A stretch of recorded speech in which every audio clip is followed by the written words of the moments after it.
ಇನ್ನು ಕಾಂಗ್ರೆಸ್ ಶಾಸಕರಿಗೆ ಈಗ ಎಲ್ಲಿ ಇನ್ನೊಂದು ಕಡೆಗೆ ವೋಟ್ ಹಾಕಿಬಿಡ್ತಾರೆ ಅನ್ನುವಂಥ ಭಯ ಈಗ ಕಾಂಗ್ರೆಸ್ನ ನಾಯಕರಿಗಿದೆ. ಸೊ ಹಾಗಾಗಿ ರೆಸಾರ್ಟ್ಗೆ ಅವರನ್ನ ಶಿಫ್ಟ್ ಮಾಡೋಕೆ ಈಗ ಮುಂದಾಗ್ತಾ ಇದ್ದಾರೆ. ಸೊ ಮಂಗಳವಾರ ರಾಜ್ಯಸಭೆ ಚುನಾವಣೆ ಇದೆ. ಕಾಂಗ್ರೆಸ್ಗೆ ಹೈಜಾಕ್ ಭೀತಿ, ಅಡ್ಡ ಮತದಾನದ ಆತಂಕ ಅವರಲ್ಲಿ ಜೋರಾಗಿದೆ. ಸೋಮವಾರ ರೆಸಾರ್ಟ್ಗೆ ಕಾಂಗ್ರೆಸ್ ಶಾಸಕರನ್ನ ಶಿಫ್ಟ್ ಮಾಡಲಿದ್ದಾರೆ. ಸೋಮವಾರ ಕಲಾಪ ಮುಗಿಸಿ ಖಾಸಗಿ ರೆಸಾರ್ಟ್ಗೆ ಕೈ ಶಾಸಕರು ತೆರಳಲಿದ್ದಾರೆ. ಖಾಸಗಿ ರೆಸಾರ್ಟ್ನಲ್ಲಿ ಕಾಂಗ್ರೆಸ್ನ ಶಾಸಕರು ಉಳ್ಕೊಳ್ತಾರೆ. ಮಂಗಳವಾರ ಒಟ್ಟಿಗೆ ಬಸ್ಸಿನಲ್ಲಿ ಬಂದು ಮತವನ್ನ ಹಾಕಲಿದ್ದಾರೆ ಶಾಸಕರು. ಓಕೆ, ನೀವು ರೆಸಾರ್ಟ್ ಅಲ್ಲಿ ಇರಬಹುದು, ವೋಟ್ ಮಾಡಬೇಕಾದ್ರೆ ಹೆಂಗೆ? ವೋಟ್ ಮಾಡ್ಬೇಕಾದ್ರೆ ಅವ್ರು ಸ್ವತಂತ್ರರಲ್ವಾ? ಅವಾಗ ಅವ್ರು ಅಡ್ಡ ಮತದಾನ ಮಾಡಲ್ಲ ಅಂತ ಏನ್ ಗ್ಯಾರಂಟಿ? ಓಕೆ, ನನ್ನ ಪೊಲಿಟಿಕಲ್ ಬ್ಯೂರೋ ಇಂದ ಸುಖೇಶ್ ನನ್ನ ಸಂಪರ್ಕಕ್ಕೆ ಸಿಗ್ತಾ ಇದ್ದಾರೆ. ಸುಖೇಶ್, ಈಗ ರೆಸಾರ್ಟ್ ಅಲ್ಲಿ ಉಳಿಸ್ಕೊಳ್ಬಹುದು, ಎಲ್ಲವೂ ಆಗಬಹುದು, ಆದ್ರೆ ಬಂದ ನಂತರ ವೋಟ್ ಮಾಡಬೇಕಾದ್ರೆ ಅಡ್ಡ ಮತದಾನ ಆಗಲ್ಲ ಅಂತ ಏನ್ ಗ್ಯಾರಂಟಿ ಸುಖೇಶ್? ಪ್ರಯತ್ನ ಅಂತೂ ಇರುತ್ತೆ ಅಲ್ವಾ? ಅರುಣ್, ಒಂದು ಸ್ಪಷ್ಟ, ಈಗಾಗಲೇ 138 ಶಾಸಕರ ಬೆಂಬಲವನ್ನು ಹೊಂದಿರುವಂತಹ ಕಾಂಗ್ರೆಸ್ 3 ಅಭ್ಯರ್ಥಿಗಳಿಗೂ ಕೂಡ ಒಂದೊಂದು ಹೆಚ್ಚುವರಿ ಮತ ಅಂದ್ರೆ 45 ಪ್ಲಸ್ 1 46 ಮತಗಳನ್ನು ಹಂಚಿಕೆ ಮಾಡಿಕೊಂಡ್ರೆ 138 ಸರಿಯಾಗುತ್ತೆ ಅನ್ನುವಂಥ ಲೆಕ್ಕಾಚಾರದಲ್ಲಿ ಕಾಂಗ್ರೆಸ್ ಇರುವಂಥದ್ದು.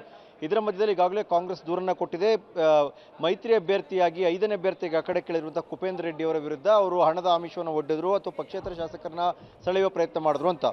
ಇವೆಲ್ಲವನ್ನ ಉಳಿಸಿಕೊಂಡು ಶಾಸಕರನ್ನ ಒಂದ್ ಕಡೆ ಕನ್ಸಾಲಿಡೇಟ್ ಮಾಡುವಂಥ ಉದ್ದೇಶದಿಂದ ರೆಸಾರ್ಟ್ಗೆ ಹೋಗುವಂಥ ತೀರ್ಮಾನಕ್ಕೆ ಬಂದಿದ್ದಾರೆ. ರೆಸಾರ್ಟ್ನಿಂದ ಬಂದ ನಂತರದಲ್ಲಿ ಮತ ಚಲಾವಣೆ ಮಾಡುವಾಗಲೂ ಕೂಡ ಅಲ್ಲಿ ಕೂತಿರುವಂಥ ಏಜೆಂಟ್ಗೆ ತಾವು ಹಾಕುವಂಥ ಮತವನ್ನು ತೋರಿಸಿ ಮತವನ್ನು ಚಲಾಯಿಸಬೇಕಾಗುತ್ತೆ ಪ್ರತಿ ಶಾಸಕರು ಕೂಡ. ಹಾಗಾಗಿ ಒಂದು ಗ್ಯಾರಂಟಿ ಏನು ಅಂದರೆ, ಆ ರೀತಿ ತೋರಿಸಿ ಮತ ಹಾಕಬೇಕಾಗಿರೋದ್ರಿಂದ ಯಾವ್ಯಾವ ಶಾಸಕರನ್ನ ಯಾರ್ಯಾರಿಗೆ ಮತ ಹಾಕಬೇಕನ್ನೋದು ಕೂಡ ಅಲರ್ಟ್ ಮಾಡಿರ್ತಾರೆ.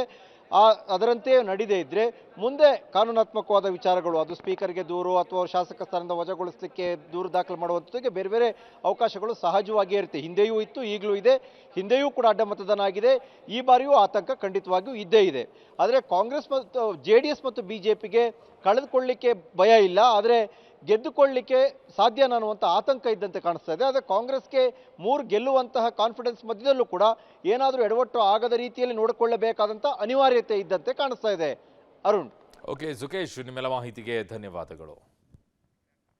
ಸೊ ರಾಜ್ಯಸಭೆ ಚುನಾವಣೆಗೆ DK ಶಿವಕುಮಾರ್ ರಣತಂತ್ರವನ್ನ ಮಾಡ್ತಾ ಇದ್ದಾರೆ. ಅಡ್ಡ ಮತದಾನ ಆಗದೆ ಇರೋ ರೀತಿಯಲ್ಲಿ ತಡೆಯೋಕ್ಕೋಸ್ಕರ ರೆಸಾರ್ಟ್ಗೆ ಅವ್ರನ್ನ ಸೋಮವಾರವೇ ಶಿಫ್ಟ್ ಮಾಡ್ತಾರೆ. ಸದನ ಮುಗಿದ ನಂತರ ನೇರವಾಗಿ ರೆಸಾರ್ಟಲ್ಲಿ ಉಳ್ಕೊಳ್ತಾರೆ. ಅದಾದ ನಂತರ ಮಂಗಳವಾರ ಬಸ್ ಮೂಲಕವಾಗಿ ಬಂದು ಮತವನ್ನು ಹಾಕಲಿದ್ದಾರೆ. ಮಂಗಳವಾರ ರಾಜ್ಯಸಭೆಯ ಚುನಾವಣೆ ನಡೆಯಲಿದೆ. ಸೊ ಹಾಗಾಗಿ ಒಂದು ಕಡೆಗೆ ಕಾಂಗ್ರೆಸ್ಗೆ ಹೈಜಾಕ್ನ ಭೀತಿ, ಅಡ್ಡ ಮತದಾನದ ಭೀತಿ ಇನ್ನೊಂದು ಕಡೆಗೆ ಇದೆ.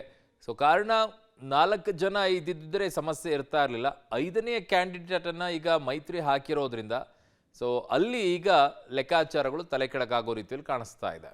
ಸೊ ಖಾಸಗಿ ರೆಸಾರ್ಟ್ನಲ್ಲಿ ಉಳ್ಕೊಳ್ತಾರೆ. ಮಂಗಳವಾರ ಬಂದು ವೋಟನ್ನು ಹಾಕ್ತಾರೆ. 5ನೇ ಅಭ್ಯರ್ಥಿ JDSನಿಂದ ಕುಪೇಂದ್ರ ರೆಡ್ಡಿ ಈಗ ಅಖಾಡಕ್ಕೆ ಇಳಿದಿರೋದ್ರಿಂದ ಅಲ್ಲಿ ಏನಾದರೂ ಒಂದಿಷ್ಟು ವ್ಯತ್ಯಾಸ ಆಗುತ್ತಾ ಅನ್ನುವಂಥ ಭಯ ಅವರನ್ನು ಕಾಡ್ತಾ ಇದೆ.